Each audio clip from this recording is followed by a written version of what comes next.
Percayakah anda nyamuk Aedes lebih suka air yang bersih berbanding air yang kotor?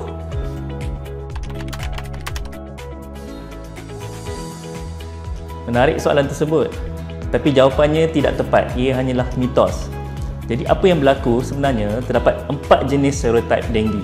Daripada denggi virus pertama sehingga yang keempat.